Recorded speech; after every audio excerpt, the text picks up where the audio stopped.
Selamat siang, nama saya Novanda Nongo. Hari ini saya akan menyampaikan laporan mendalam mengenai kontroversi seputaran lagu Bayar Bayar Bayar, sebuah karya musik yang mengunggah namun juga memancing reaksi keras dari institusi negara.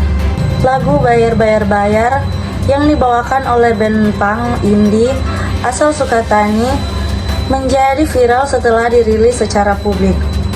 Lagu ini menyuarakan kritik keras terhadap praktik pungli pungutan liar yang diduga masih marak di berbagai lini pelayanan publik, khususnya di sektor kepolisian. Liriknya terang-terangan menyentil praktik suap dalam pengurusan SIM, pelanggaran lalu lintas, dan pelayanan administrasi lainnya. Nada-nada protes ini segera menjadi magnet perhatian netizen, media, hingga aparat penegak hukum. Dan Sukatani sendiri diperkuat oleh dua musisi muda, Muhammad Syifa Al-Lufti alias Elektro Guy dan Novi Citra Indriati alias Twister Angel. Mereka merupakan kreator utama lagu ini. Di sisi lain, perwakilan dari Direktorat Reserse Siber Polda Jawa Tengah juga ikut masuk dalam cerita ini. 6 anggotanya bertemu langsung dengan kedua musisi Banyuwangi dalam pertemuan yang kemudian memunculkan banyak tanda tanya. Polemik mulai mencuat pada pertengahan Februari 2025. Tepatnya pada tanggal 17 Februari, saat video permintaan maaf dari kedua personal band tersebar di berbagai kanal media sosial. Cuplikan berdurasi 2 menit itu memperlihatkan keduanya menyampaikan permintaan maaf kepada institusi Polri secara formal, rapi, dan tanpa menjelaskan banyak konsep. Meskipun band Sukatani berasal dari Purbalingga, Jawa Tengah, lokasi pertemuan klarifikasi antara personal band dan anggota kepolisian berlangsung di Banyuwangi, Jawa Timur. Pemilihan tempat yang cukup jauh dari lokasi asal band juga menambah kecurigaan publik.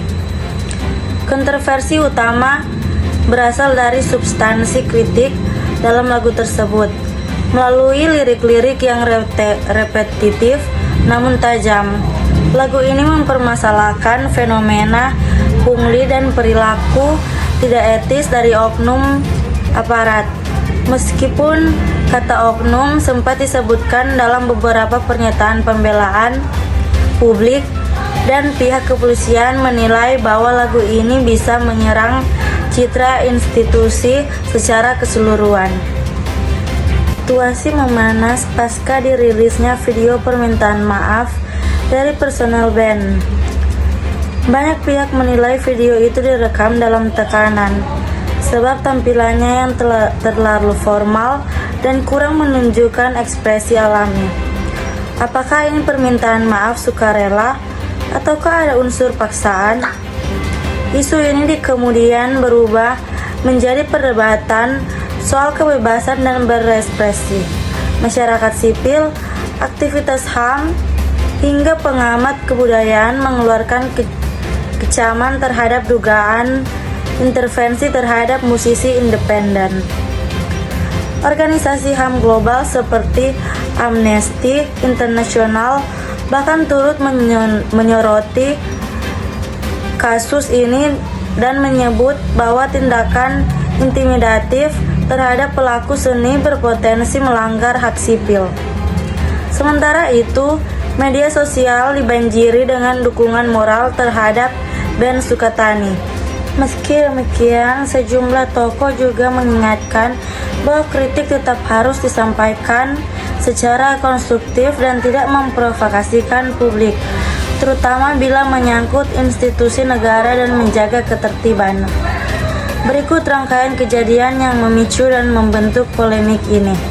Pertama, peristiwa lagu secara online. Lagu Bayar Bayar Bayar dirilis tanpa label besar melalui platform musik digital seperti YouTube dan Spotify. dan mendapatkan atensi dalam komunitas fan dan aktivis.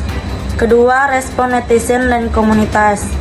Dalam waktu singkat, potongan lagu ini menyebar di TikTok dan Twitter.